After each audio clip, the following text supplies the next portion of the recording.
Hello, everybody out there in Panther Country. This is Tim Whitaker, Superintendent, St. Croix Central School District, coming to you with Panther Vodcast 4 with high school counselor Jeff Fern.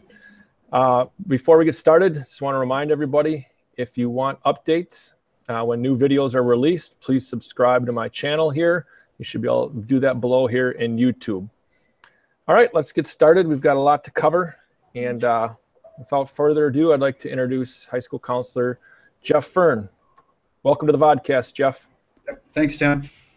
Can start by telling us about what you do, what your job description is, and what you do there at the high school.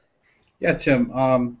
As a school counselor, we focus on generally three different areas. Focus on the academic piece, the social emotional, and the career counseling.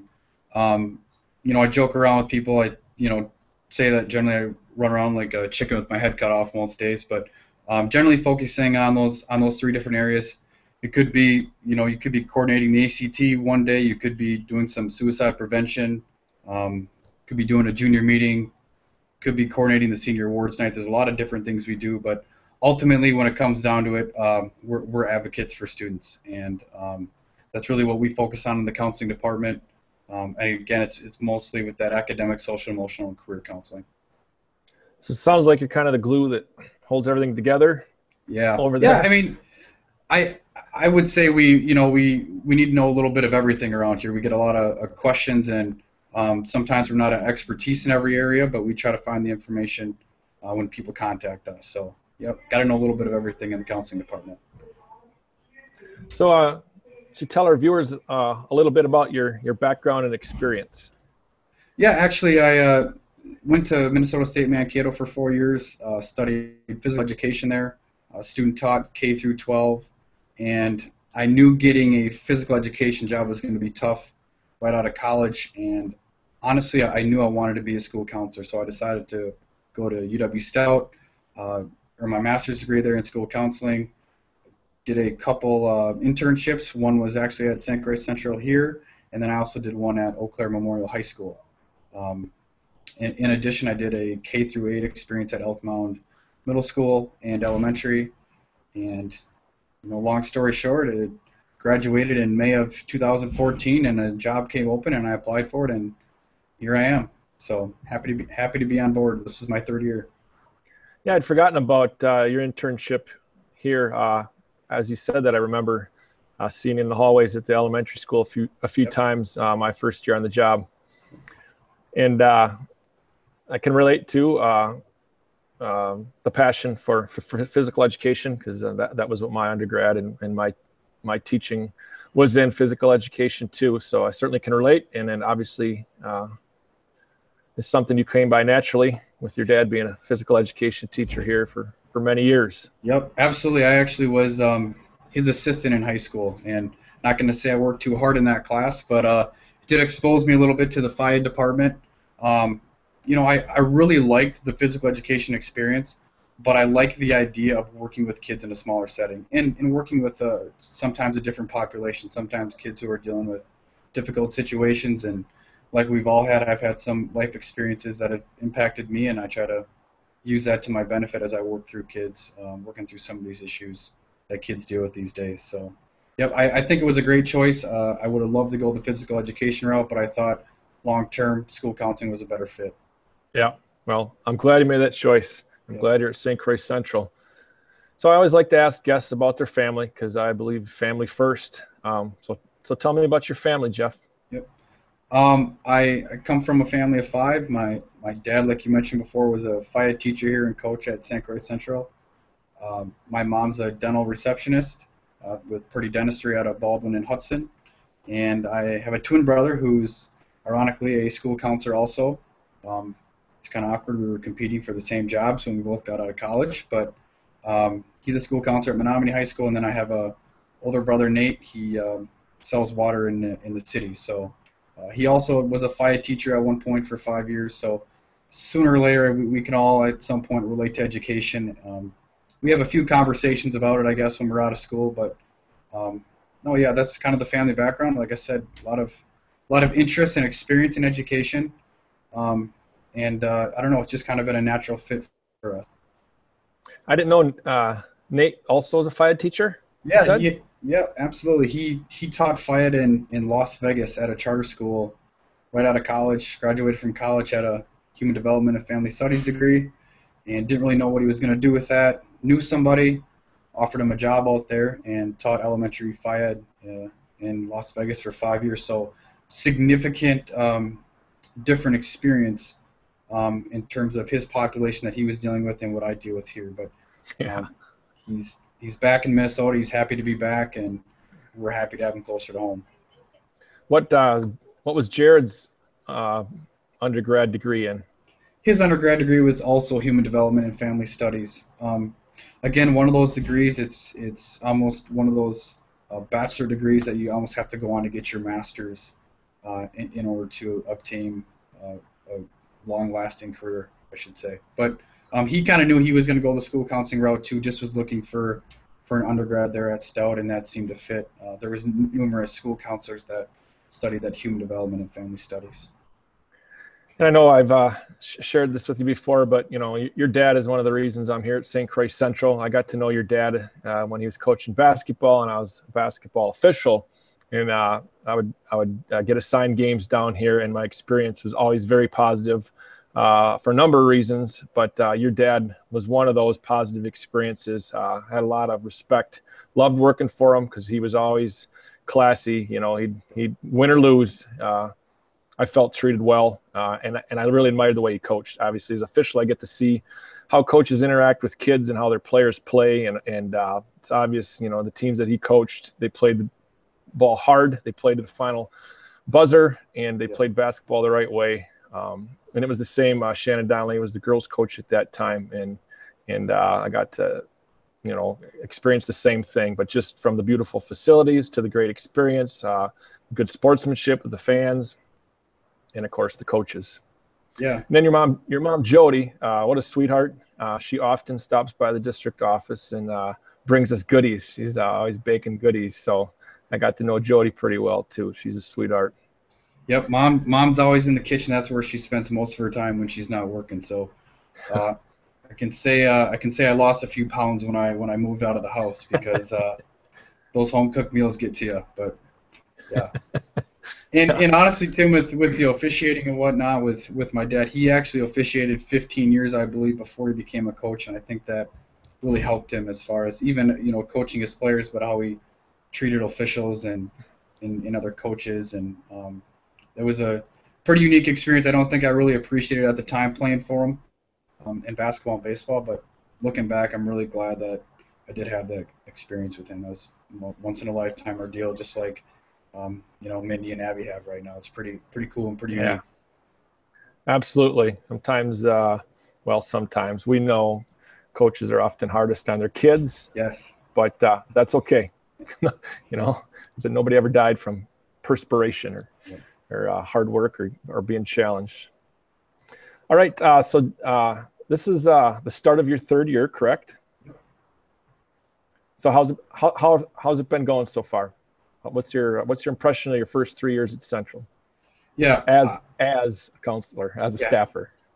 Yeah, as a counselor. Yeah, I'm not gonna lie. I had some reservations when I got hired. It's, you know, I went from being a student, now I'm on the other side of the desk, so to speak. But it's been a pretty easy transition. You know, there's a large number of staff that was here when I was going to school, so I kind of already knew some of the staff and built those relationships. But you know, I had a lot to learn in year number one. You know, it's spent a lot of late nights here, early mornings, trying to figure things out. And year two came, and I was feeling better. And obviously, we got off to a little bit of a rough start last September. But you know, learned a lot here year two, and year three, I'm starting to feel a little more comfortable here, just with my job description and knowing how things operate and getting to know the staff better. And we have awesome students and great parents in this district, and I'm feeling a lot more comfortable, I can honestly say, year three than when I initially came in here. But this is an absolute gem as far as a place to work, and I'm a little biased because I went to school here and then I came back. But even when I sit on different interviews and things like that, you know, people when they read about us, they go to our website. They talk to staff, students here. This is a pretty special place, and I'm very fortunate to be a part of it. Yeah, I definitely agree. It seems to be a common theme in my conversations in these vodcasts. But this says a lot. A lot of folks when they graduate, they want to get out of town. And they're sick of their small town or whatever. So I mean that speaks to itself that you came back home and your experience here has been great. Which speaking of, I definitely want to tell the story about when you first started here. The staff knows this, but probably folks in the community might not. But I put in a kind of a weird request right away, and your first day on the job was a little stressful. You want to talk about that a little bit? Yeah, I remember going to my office, and I had a voicemail from the superintendent, and it said he had some proposition that he wanted me to speak, be the keynote speaker at the beginning of the first staff meeting, the all-staff meeting. And honestly, I'm like, oh God, do I really have to do this? This is not what I want to do on my first day. But I'm like, I can't tell my boss's boss that, so I got to do this. So no, it was good. I talked with Kirsten Holly. She was a SEC grad and was back for her first year here at Central. And essentially, we got up in front of the staff. We were the keynote speakers and just talked about the influence that they had on us. And we had a lot of fun. We talked about a lot of memories we had. Weren't so much always academic memories, but just how teachers made us feel and the different things that we remembered from our experience at St. Croix Central. And overall, I think it was a hit. It was unique. It was personalized. People from SEC could relate to it. And once I was done, I was like, oh, that wasn't too bad, and that was a great way to start my career here at St. Croix Central. Yeah, I agree, and I knew I was asking a lot, but the whole point, so to me, the opening keynote speaker in the first day of in-service, when you have over 200 SEC staff in one room ready to be inspired to start the year, I just think it's so important to get started on the right foot. And I just always thought, I'm like, gosh, how can we make this more personal? That's about the experience. In the first year, we brought in a keynote speaker from Baldwin Area Medical Center. But that year, I just thought, former student or something. Well, it turned out perfect. You and Kirsten were both just hired. You both were students here. Both your dads were educators here. So, I mean, it was a really, truly personal experience. So you hit the nail on the head. It was just awesome. You guys had the right amount of humor and inspiration and, kind of we laughed, we cried. And like you said, I remember that big takeaway, I think, to everyone was, your school years are not always about learning and academics. Your memories, the things that you've held on to the longest, were your experiences, your memories.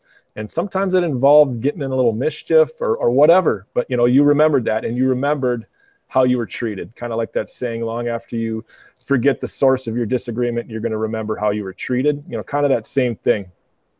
Your experience was a good one. And that's what we want all kids to walk away from St. Croix Central School District with a positive experience. So we'll get back to a little bit more about your role. You spoke briefly about the bigger parts of counseling and academic, social, and emotional.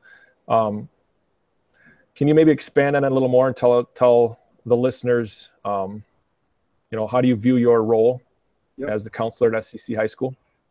Yep. Honestly, I want to make this experience, you experience high school once, I want to make this experience extremely enjoyable for every student, our top students, our bottom students, our students in between. And my job's to advocate for those students, to collaborate with staff, communicate with their parents. As a counselor, I want to make sure we're all going to go through different situations in our life, and we're all going to need help at some times. I want to make sure that I'm that trusting, approachable person that students can go to. And I think we've created that culture here at the high school in our counseling department here between myself, Mrs. Klein, who we just added on board here as a halftime counselor. She's off to a great start. And then Mrs. Dino, who essentially runs the show in here. She's awesome. She's like having another counselor here. So, it's it's a wide range, but I think what this job really comes down to is building relationships with students. And I know the whole being an educator, it's about building relationships, but especially as a counselor, you need to be able to work with a wide variety of students and be trusted with some extremely confidential information at times. So yeah, it's a very broad role. You know, we get involved in a lot of different things, but it makes every day interesting. I don't look at the clock when I'm here, and the days fly by. So yeah, it's just a wide range of as far as the role consists of.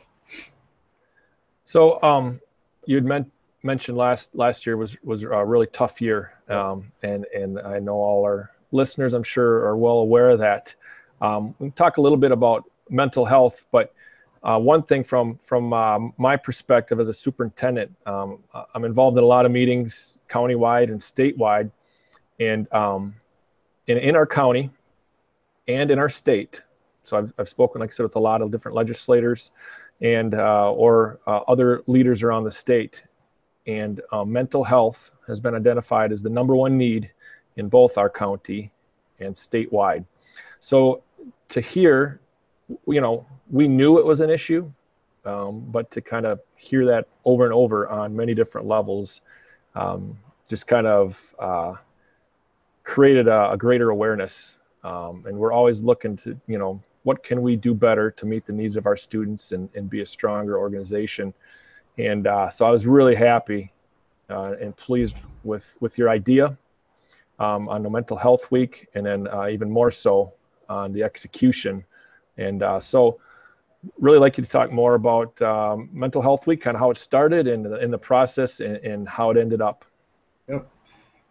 I was honestly talking with Mr. Soderberg, our high school principal, and we talked about, hey, we have unfortunately, we had an anniversary the second week of school.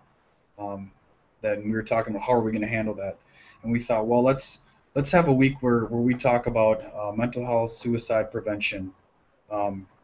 You know, when you're talking with suicide and how to deal with that, and are you glorifying and so on and so forth, it's kind of a touchy subject, but we thought for sure we needed to work with our students on the awareness and the prevention piece. So we brought in a speaker from Ellsworth, Tasha Shu. She speaks all over the country, and she's fortunately in our backyard, and so we had her speak to our entire student body on Monday morning of that week, and she set the tone and had an awesome message. And essentially she's paralyzed, and she's in a wheelchair right now, and she was very active in high school and was involved in a play, and they were doing a screen change or a screen set change, and took one step back and fell 16 feet in a trap door, and was paralyzed from then on, and has been through a lot. Actually wasn't supposed to even be alive, but had a very motivating message about resiliency and how life throws you curves, and how do you rebound from those things, and the attitude. And so we had that speaker, and she actually spoke at the middle school later that afternoon, which was great. Wednesday that week, I had Patty Schochner come in. She's the chief medical examiner in St. Croix County, and she came in to talk about the stigma of mental health, and also about resiliency. You know, most of us, I think all of us, are going to have some mental health issues at some point in our life, and how do we deal with that? And one analogy I like to compare it to is, you know, if you break your leg, you're going to go to the doctor. You know, that's a no-doubter. But if you're mentally ill, sometimes people are resistant to go get help because they think something's wrong with them. They think they should be able to handle this. In all reality, you know, the brain is the most important organ in the body, and you know, when things aren't right there, you got to seek extra help and professional help. So she talked about that, and then we also had Western Wisconsin Health come in and do some wellness sessions for our freshmen. So there was a nutrition session, there was a fitness session, and then there was a mindfulness session. And the freshmen got to pick one session to go to and just focus on taking care of themselves and being healthy, because being in high school is stressful enough, and just trying to fit in is a lot for these kids. And then we throw on the expectations and the academics and the extracurricular activities and the family dynamics. It's a lot. So sometimes mental health can be overlooked, but as we've seen here in our community, we've seen in this country that, you know, mental health is a sincere issue, and we definitely need to talk about it. And we just thought taking this proactive approach right away was was what we needed to do, and you know, we got a lot of positive feedback from our kids that week too. Appreciated talking about it, and just thought it was appropriate how we dealt with it that week, because it was a tough week for our student body, and specifically some of our students who are really close to our individual that we lost last year. Speak to resiliency, Jeff, for folks that may not quite understand what we mean when we say resiliency is really important.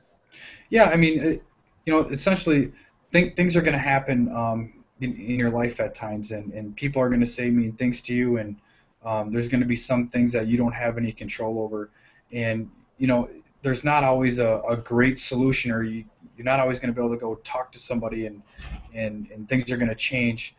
It's kind of almost one of those mind over matter things. You know, there's I always tell kids, sometimes you got to just take it for what it's worth. You know, whether you're adult, whether you're a kid, people are going to say things, or they're going to do things that you don't always agree with, and you can't always let everything impact you. And sometimes you just have to take it with a grain of salt, let it go in one ear and out the other, and move forward. And one thing I always tell kids too is always look at the source. Where is this information coming from? That's always important too. Is it coming from the leaders, the people you respect, or is it coming from somebody that's just saying it because maybe they have something going on in their life and it makes them feel good to say something negative? So yeah, I just truthfully think it's important to be resilient. I don't care if you're a high school kid or if you're an adult or you're in elementary school. That's just an important skill that I think we need to focus on with our kids beginning in early elementary school. And I know another message is, you know, everybody handles stressful situations, you know, differently, and there's no one right answer for every situation. There's probably just as many solutions as there are unique situations that cause that stress. But are there some overarching things such as, you know, support? You know, I think of support. You know, there's support out there, you know, if you're looking for it. Who that support is or what that support can vary. Things like that kind of we can maybe help anybody listening understand better. Yeah, absolutely. You know, support is different for everybody. I mean, some people, you know, their support systems are just their friends, but a lot of times we're looking at who are those close people that you trust in your life. So it could be your friends, it could be your parents, it could be a teacher, it could be your neighbor. There's professional help out there. There's psychologists, there's mental health counselors. You know, we're fortunate enough in Hammond here. We have Catherine Olson just across from the Hammond Hotel, and she works with some of our students that are dealing with some of these situations. But it's important for kids not to keep all this information inside and to have these conversations and to deal with them. Because there has been situations where kids have made a decision that we can't ever get back, and they can't ever get back, and their families can't ever get back. So I just think it's really important for kids to be able to have these conversations and essentially think about this. And I go in the freshman classroom, in the health classroom, and talk to kids about this. But who is your support system? So when your true support system, so when things aren't going well in your life, who are you going to contact, and what steps are you going to make to overcome those things? Yeah, and I know there's been a lot of messaging around that nationally, even, but even within our school and our state and our county and nationwide, like I said, about, like you said, mental health, that stigma, just because you can't see it, and I think that's certainly the pendulum is swinging the other way, creating that awareness that your brain and your mental health is there's no stigma around it, and I hope that continues to change, because everyone will be dealing with some sort of mental health issue at any given time, many times multiple. And the message also, I think we keep trying to plug home to people, is most all of these are temporary. They're situational. Even what some students and kids think is the end of the world or just a terrible thing, and I don't know how I'm ever going to go on. A week or a month from now is going to be no big deal. Certainly a year from now, and there's very few mistakes, that you can't recover from. There are a few, and unfortunately, those, like you mentioned last year, happened and have happened. It happens still. It's the message that that's a mistake you can't recover from, and that's tough. And I know it was a tough year for everyone, on a number of different levels. But anyway, I don't want to dwell on that anymore than we have to. But like I said, you and our entire staff do a great job of just being there for kids and getting that message out.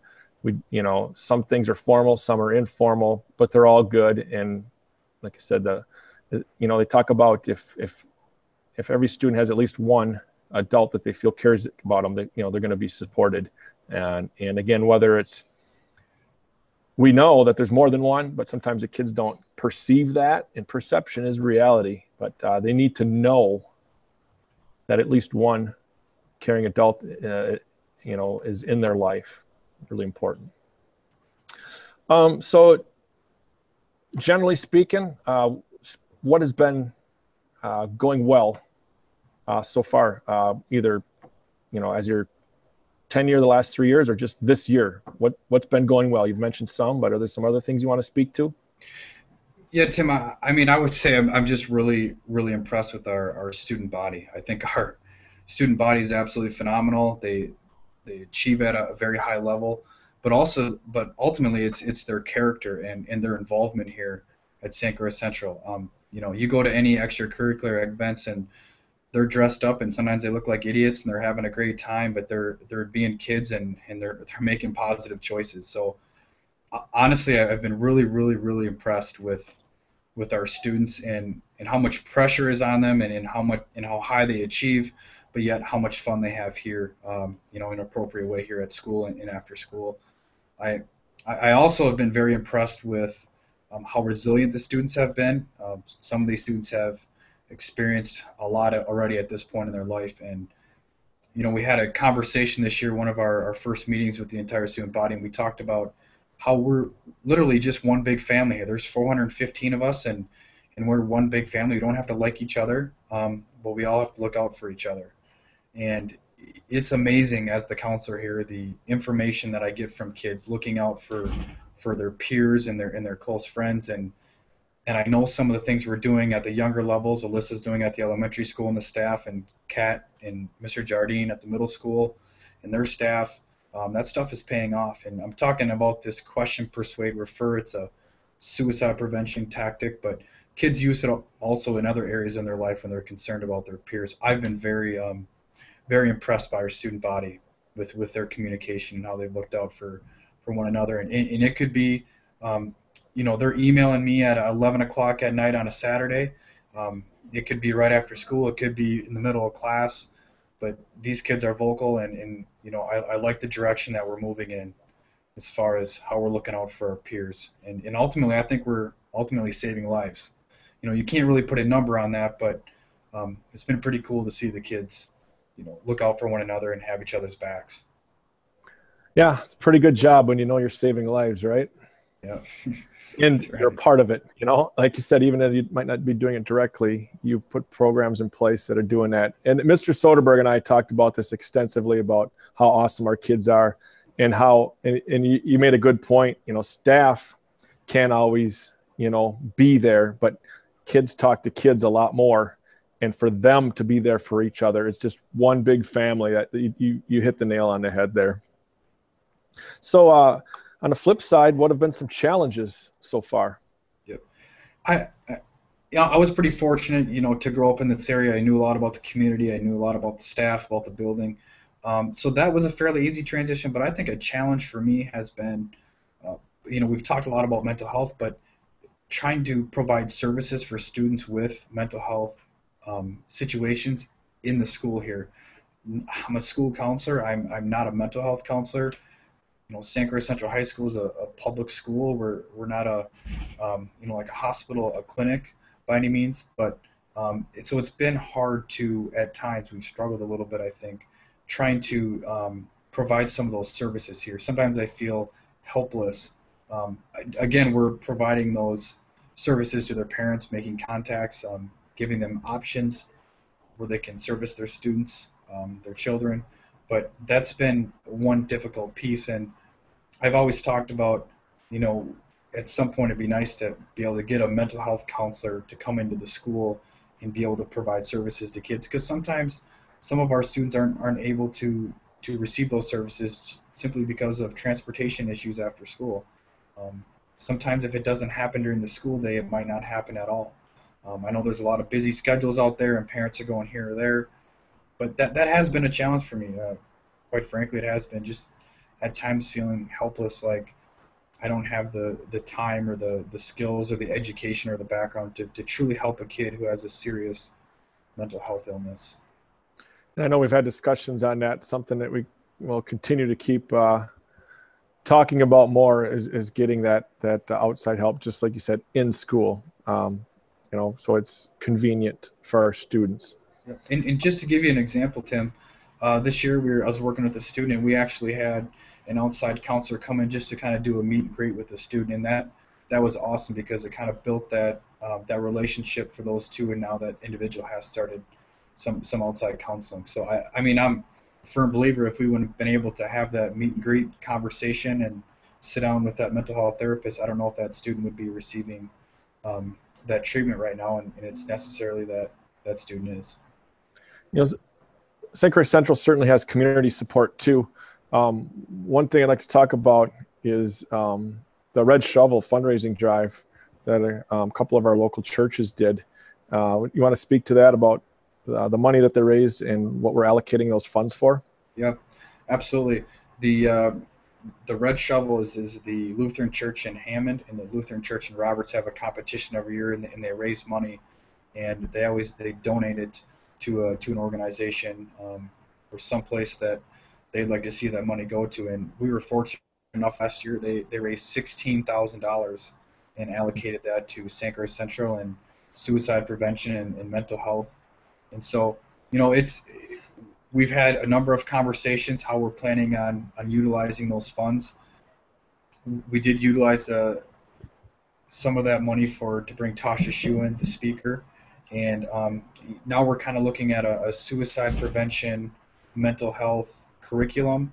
However, Tasha Shu, the speaker, is rolling out what we call a pit crew as a follow-up to her presentation.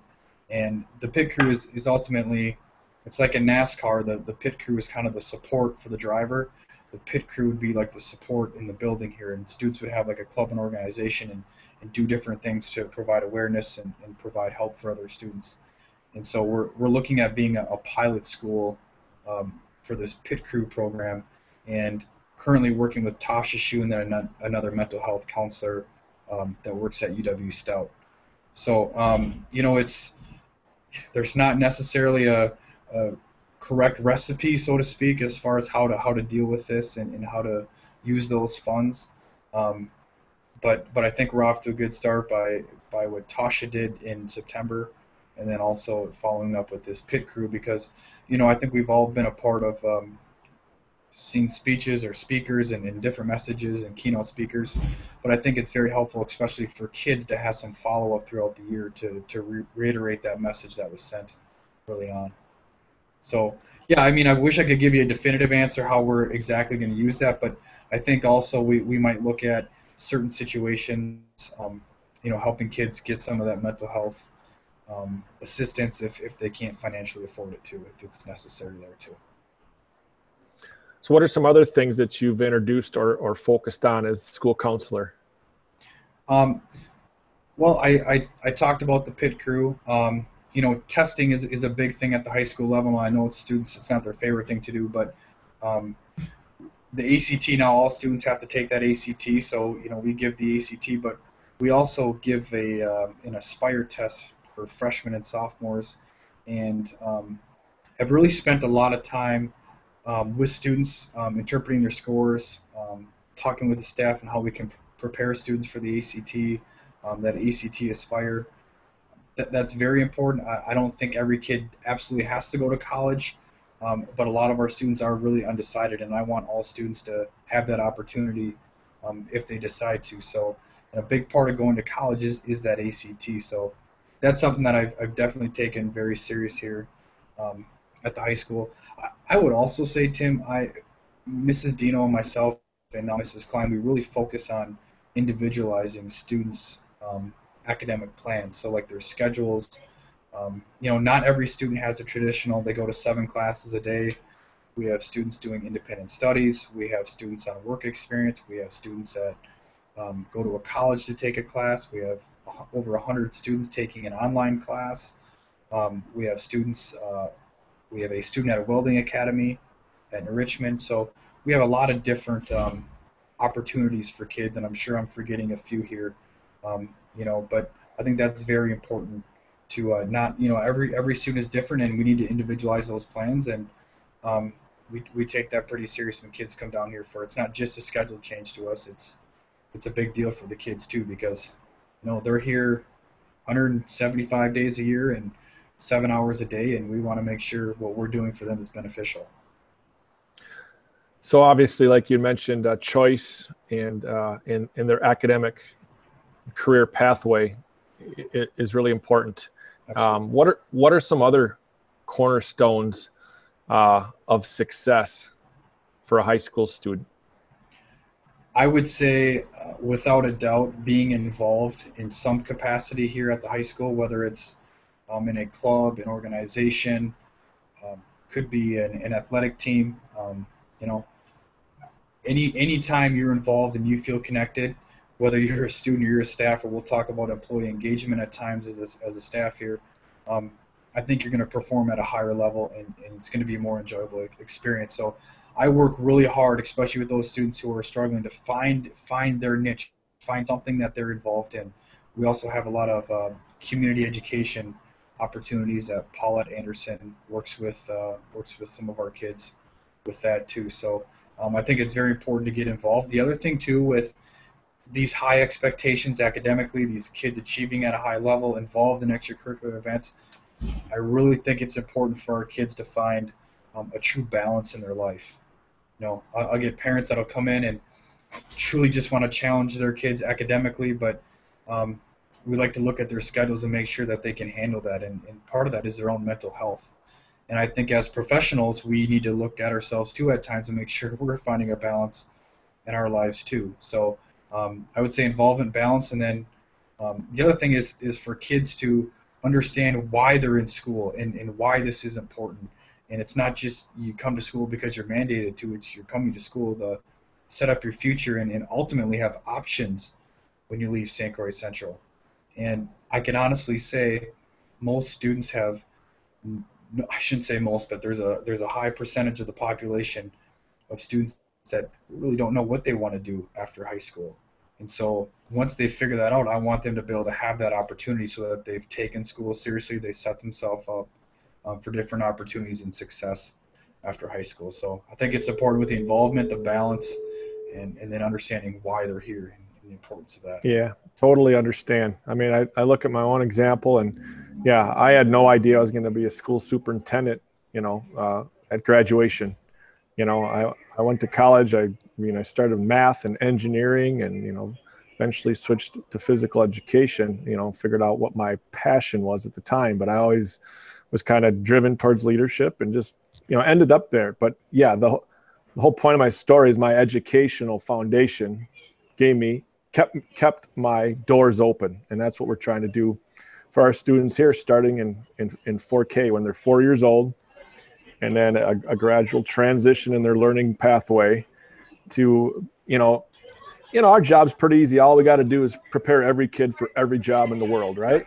That's right. It's that easy. But I agree with being involved in extracurricular activities, whatever it is. Find your passion and explore it, and just be involved. And all those experiences mold us. And guide us and provide, if nothing else, great memories, and some of them aren't not so great memories. Again, you learn from some of your hardships or mistakes. You're like, what, I don't want to repeat that, or I don't want that repeated, and I don't want anyone else to experience what I experienced, or whatever. No matter what your experience is, you should learn from that and grow and be a more well-rounded person. I know what you mean about being involved, but then finding the balance of being a little too stressed. Yeah, we do. It's become more more evident, or I've become more aware, I guess, of that, through my own children. But yeah, when you're involved in a number of activities and want to do well successfully academically, and it's a full-time job, and we as adults, we need to be balanced. So you can only imagine, you take that and multiply it times whatever, it's greater in an adolescent that's still developing socially and emotionally. And I know sometimes we need to step back and say, whoa, just remember, these kids are involved in a ton of things. They're not going home and just sitting on the couch playing video games. Majority of our kids, I think Mr. Kerr got the statistics at 73%, or somewhere around there, and you can jump in and correct me, of our kids are involved in some sort of extracurricular activity. So they're going, they're in some sort of club or athletic program in school and or out of school, and they're getting home at 11 o'clock and doing homework and coming back the next day. And I think we do a really good job of understanding and having that empathy, yet balancing them, pushing them, and it's a real balance, just like you said. So you mentioned maybe that balance is one challenge. What are some other challenges for high school students?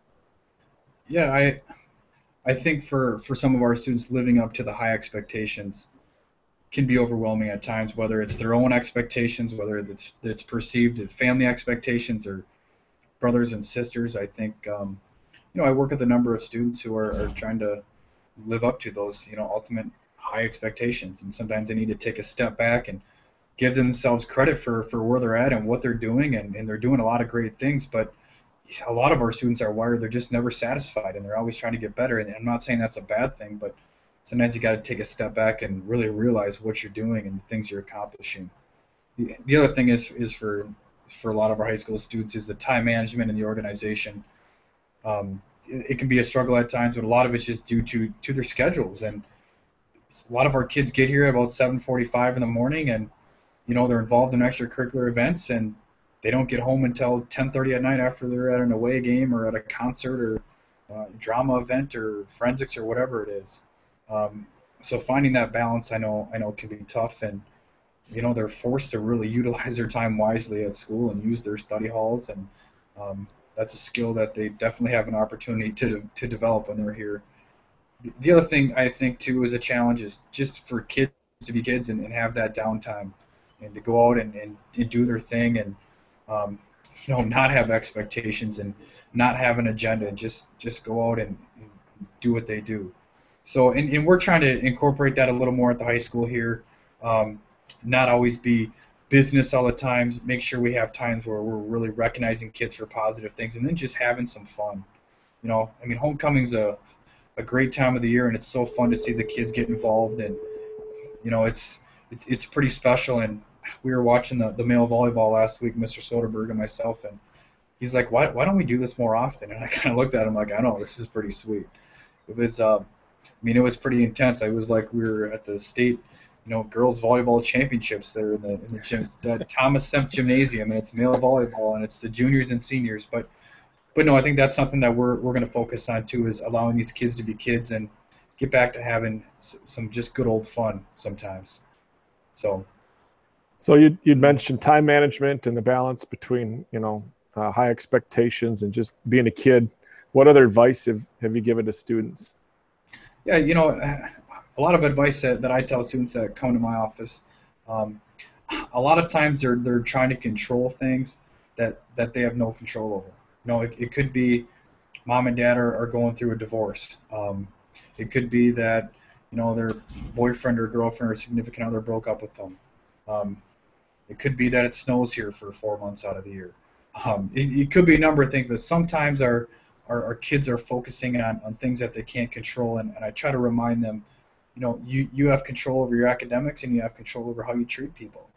And as a kid, you go home and you have your parents, and as we all know, we all disagree with our parents at times, but you don't choose who your parents are, and you got to work through that stage. But we talk a lot about focusing on the things that they have power with and power over.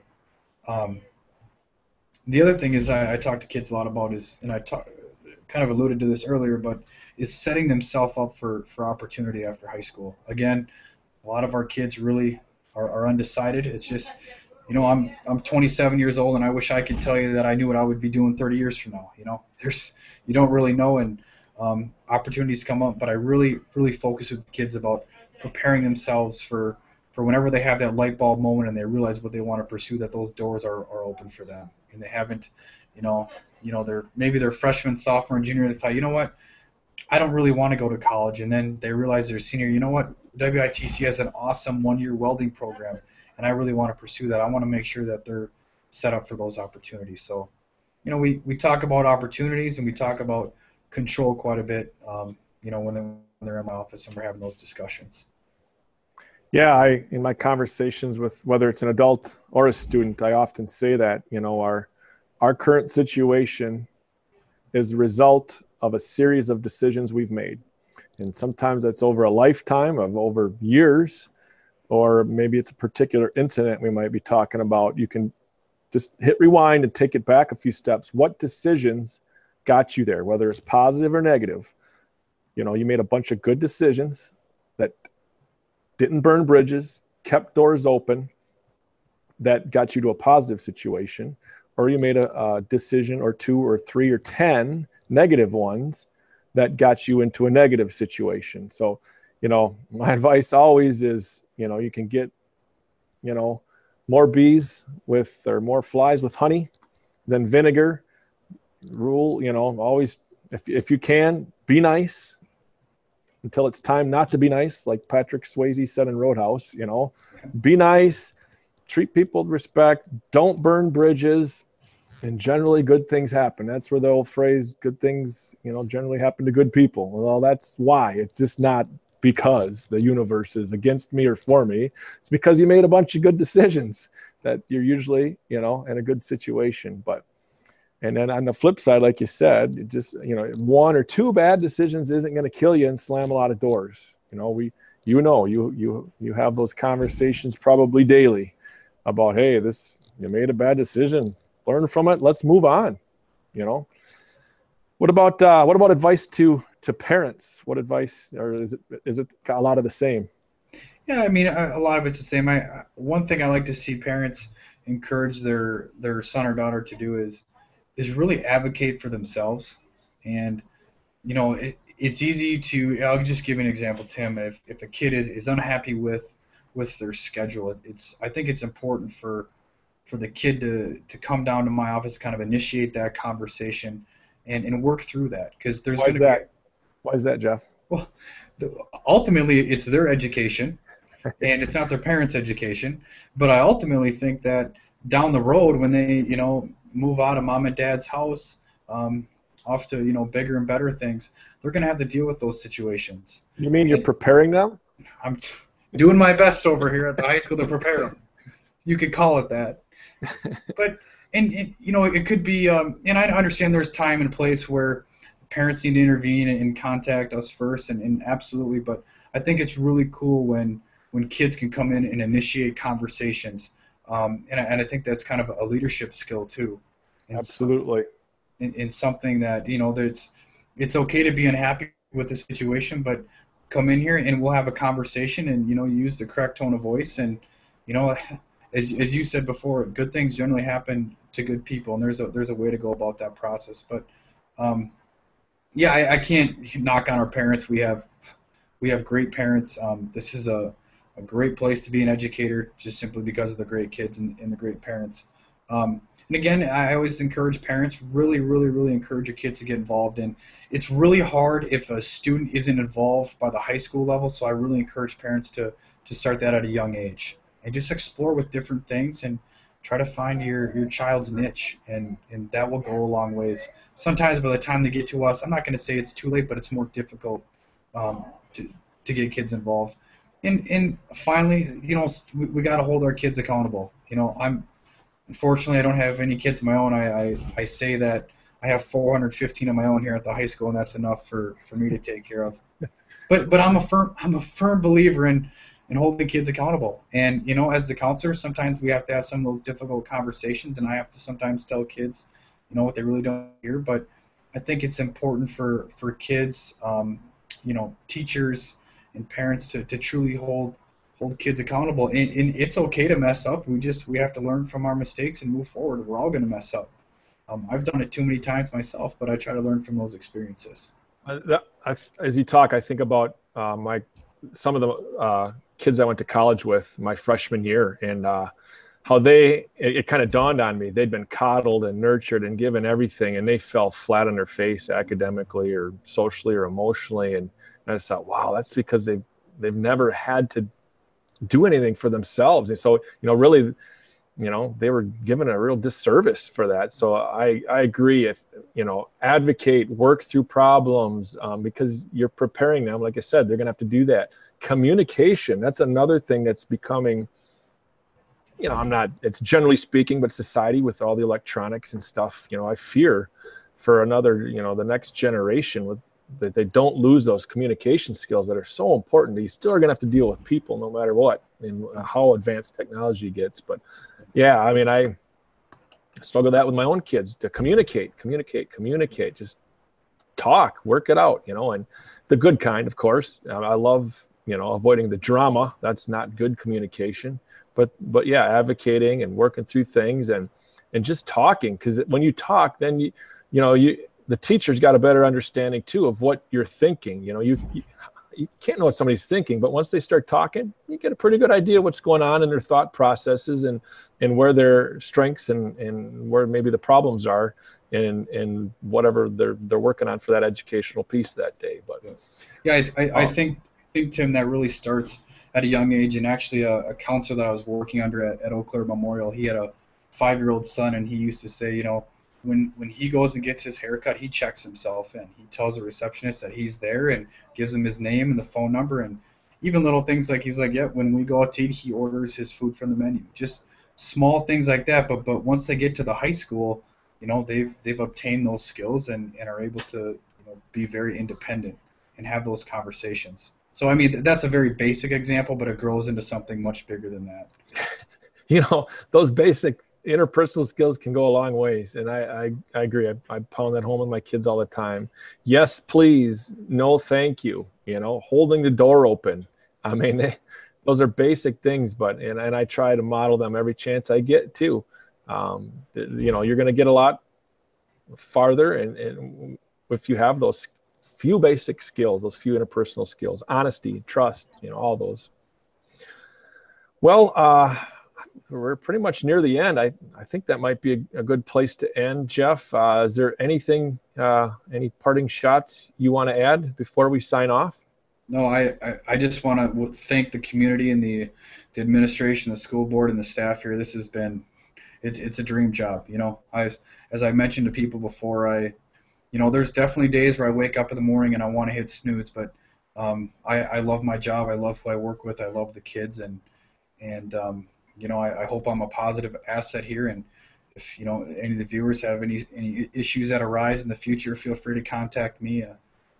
That's my job over here. So I'm a trained listener for everyone out there. How do folks contact you, Jeff? Yep, they can call my direct line is school number 796-5383. My extension is 1122. My email address, jfern@scc.k12.wi.us. And then I also have parents that'll stop in too. I have a schedule, believe it or not, and I have obligations on things going on, but sometimes people just stop in and talk to me too. So yeah, pretty easy to get a hold of, pretty flexible. It's whether it's before school, after school. Generally, if somebody wants me, we'll make it happen. Well, I'll sign off by saying I'm glad you're not teaching FIAD right now and that you're a counselor here at SCC. You're definitely an asset to our district, and we're lucky to have you. So thank you for all you do. Yep. Thanks, Tim. I appreciate the time. All right. Yeah. Thanks for spending the time and talking through this and letting people know a little bit more about you and what you do and can do for our kids. All right. Thanks again, Jeff. Yep, have awesome. a great day.